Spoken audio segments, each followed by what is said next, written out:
What's up, ladies and gentlemen, and Laker fans all over the nation, all over the world? We're going to jump right into it. As you can see, we're here to talk about Mr. Magic Johnson and the young bull, Angelo Russell. Now, as we know, about 3 or 4 days ago, he got traded to the Brooklyn Nets in a deal to acquire the 27 pick and Robin Lopez. And in exchange, the Lakers traded their second overall pick in 2015 of Angelo Russell and Timofey Mozgov. Now I'm going to jump right into it. In everyday life, and even in normal jobs, you hear bosses and companies always talking about professionalism, doing things the right way. And here it is, a man in Magic Johnson who owns plenty of franchises and plenty of businesses to know better than to throw this young man under the bus with comments about he needed you thank the young man, then you turn around and throw him under the bus with comments about, oh, I needed a leader. And basically what he said is he wasn't a leader, he wasn't the players that players wanted to play with, and he didn't make others around him better. We're going to just jump right into it. We're not going to sugarcoat it. Now here's a man with no GM experience, and I see all these new millennium Laker fans jumping on the bandwagon about how good. Okay, when we looking at the cap space, we talking about 2018. Okay, I get that they made the trade to clear some cap space. But what you don't get is when we go all the way back to the beginning, when Magic was just giving information to Jeannie as a consultant, he was talking about how they should stay the course, stick with the young core, build a young core up, do like Golden State did. Then you had Lou Walton preaching that same blueprint. We're going to follow the Golden State blueprint. If you remember Golden State, they got Draymond at the 35th pick, Klay Thompson at the 11th pick, and they got Steph Curry with the 7th overall pick. When you look at this team, you went and traded your best asset. And we understand he's young and immature in the Nick Young deal, but we've all committed sin, so it's no reason to hold this against this young man. We're almost 3 years removed away from that. But when you look at it from an eye test, common sense standpoint, LeBron is not coming to LA. He'll be 34, 35 years old. Even if you get Paul George, what sense would it make for him to come to the Lakers and you wouldn't have nobody to play with? The young core would be gone. Unless Magic give up some valuable pieces and some valuable trade pick assets, you're not getting Paul George. And even if you do get Paul George this year, you're going to gut your whole team for one dude. So your lineup look Ball, I guess Ingram at the 2, PG-13 at the 3. I don't know who you'll have at the 4, because you'll have to either give up Jordan Clarkson or Randall, if not both, and along with a few picks. So again, even if the Lakers do get Paul George with Magic Johnson being the GM, he's making the same mistake that Jim Buss and Mitch did. Now follow me. Let's go back to year 2012 where the Lakers did this same thing. They traded, they went and got Steve Nash, who they thought was going to be an all-star caliber point guard for them, and wasn't. Quick as he got there, he got injured and was never the same, from the knee injury to the back injuries. And you got Dwight Howard. Then you cleared all this cap space after you got through that, and you didn't get nothing. This is the same thing that Jim Buss and Mitch did, hoping the stars align.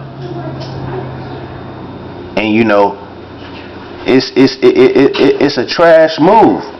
And here's why I'm going to explain to you it's a trash move. You gave up this dude, you got a 27th overall pick. You traded him for peanuts. You went and got an old center who can't play no defense and can't grab no more than 5 boards a game. And you talking about clearing space for LeBron James and Paul George. Come on, man, let's be realistic. These dudes is not coming to no 26-win lottery team. This is getting ready to fall on Magic Johnson's face. And them same fans that's talking about, oh, we praise Magic, oh, and Magic we trust, y'all gonna be the same fans that's gonna be saying, get rid of his ass and fire him. Let's just keep it real. Shout out to my man Urban. Urban loves the Lakers.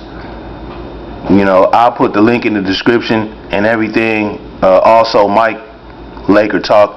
Both of these dudes give out great commentary, you know, on the sport, what's going on with the Lakers and so on and so forth. So make sure you check them dudes out. I'm just starting out. I'm not a big YouTuber like that. I usually either go Facebook Live. But for you young Laker fans, for you new millennium generational that have no patience, you know, you just want a couple of Band-Aid, old washed up star players that's on their way out of the league, so what you can compete for a few years and then you're going to have to turn around and rebuild all over again. Like I'm telling y'all, Laker Nation, Magic Johnson is feeling the pressure of getting a team together, because if he don't, he know his ass is going to be out of there. Just like they did his boy Byron Scott. I'm going to be frank with you. What the Lakers should have did is had somebody to mentor. Whatever happened to you mentoring this young man, Magic Johnson? We can go back to the tweets. May 1st, talking about how you was looking forward to working with this kid on and off the court, but we never heard anything else about that. You know what I mean? Yes, he recorded the Nick Young situation. That pretty much put him in a doghouse. I don't believe a lot of people in the organization or players got over that. So when Magic came in a new regime, I guess he already had his mind set.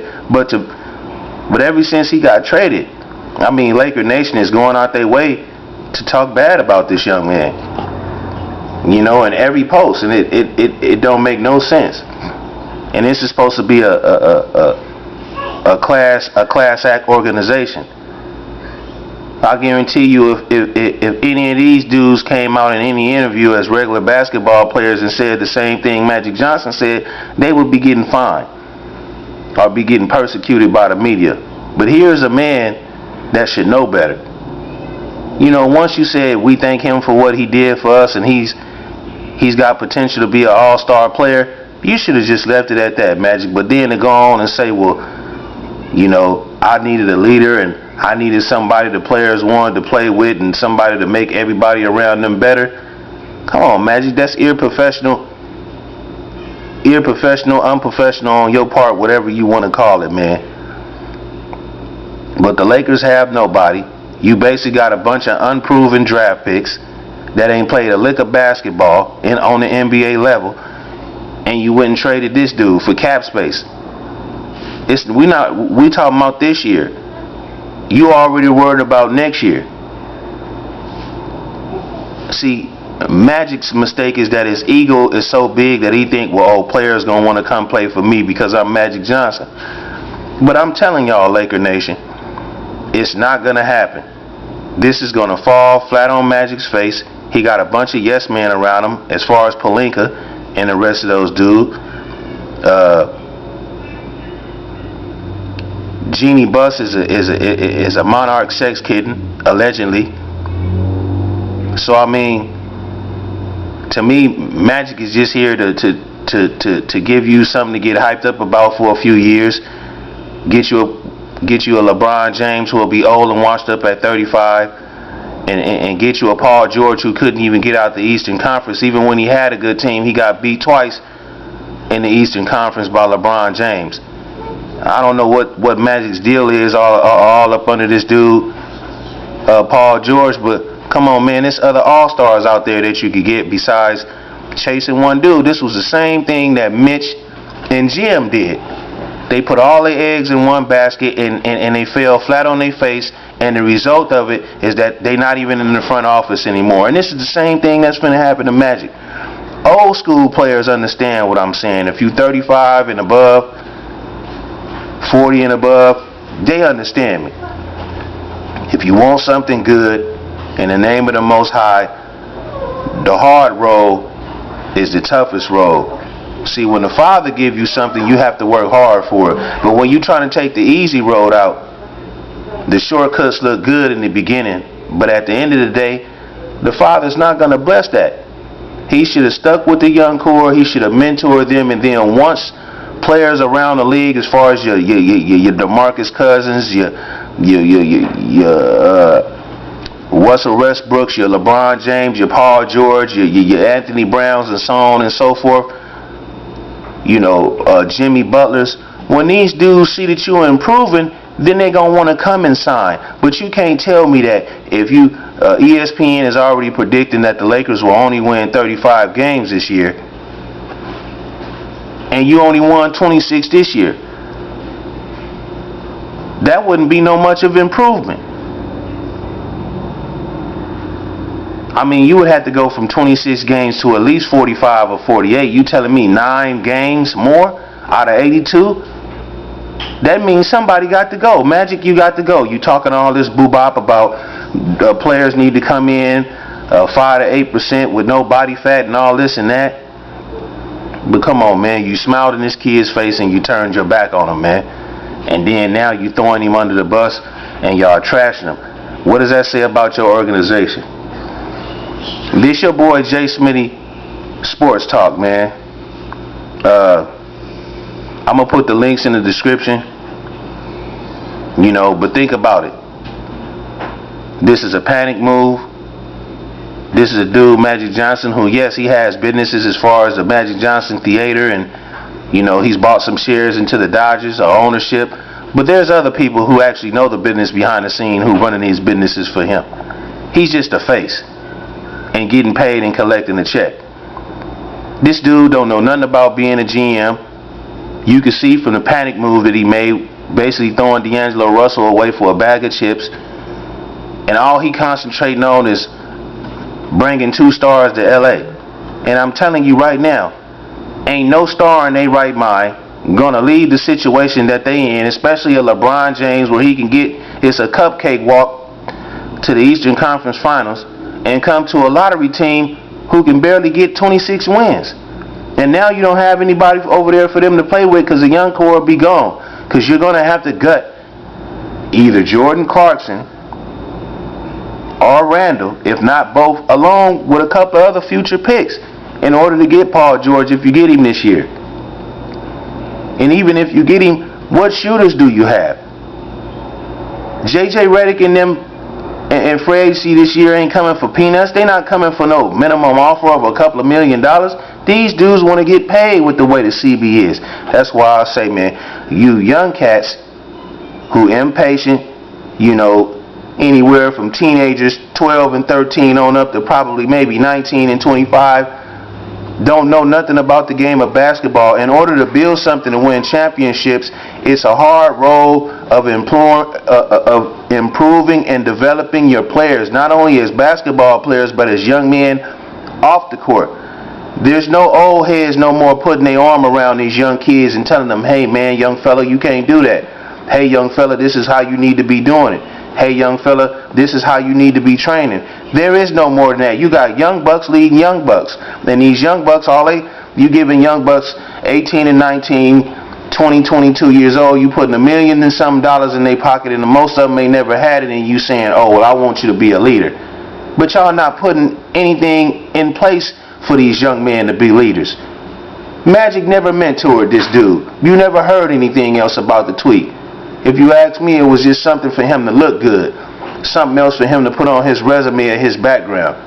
But when we looking at the Los Angeles Lakers right now, in the trade that Magic Johnson just made, it was an inexperienced panic move by a so-called GM who's never been a GM. He will be Phil Jackson 2.0 as far as operations of basketball goes, because he knows nothing about that aspect or has any expertise in that. That's why he had to go get Pelinka. Now he's a former agent, he made no numbers and all of that, but it's a whole different ball game when you are a GM. These are 2 dudes who are inexperienced. And he got a bunch of yes men following him around as far as Pelinka and all them. Every time he do something, he cheesing and giving high fives. It's like, dude, you just made the team worse. And I know people that don't like D'Angelo or didn't want him for whatever have you, and that's fine. That's fine. You're gonna. I mean, when you're doing these kind of videos, I mean, I understand there's people who like him and people who don't. And if you speaking the truth, you know, people will say you're a D Rider or oh, you're a D'Angelo Russell stan. No, man, I like D'Angelo.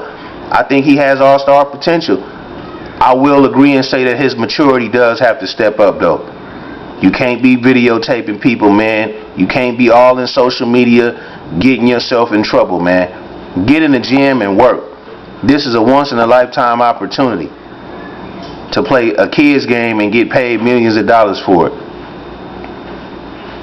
But I'm going to put the links in the description. Laker Nation. Y'all comment at the bottom, like and subscribe, and let me know what you think about this dude, Magic Johnson. Do you think he's going to fall flat on his face? Or do you think he's going to lead the organization to more championships? It's your boy Jay Smitty, Sports Talk. Until next time, peace.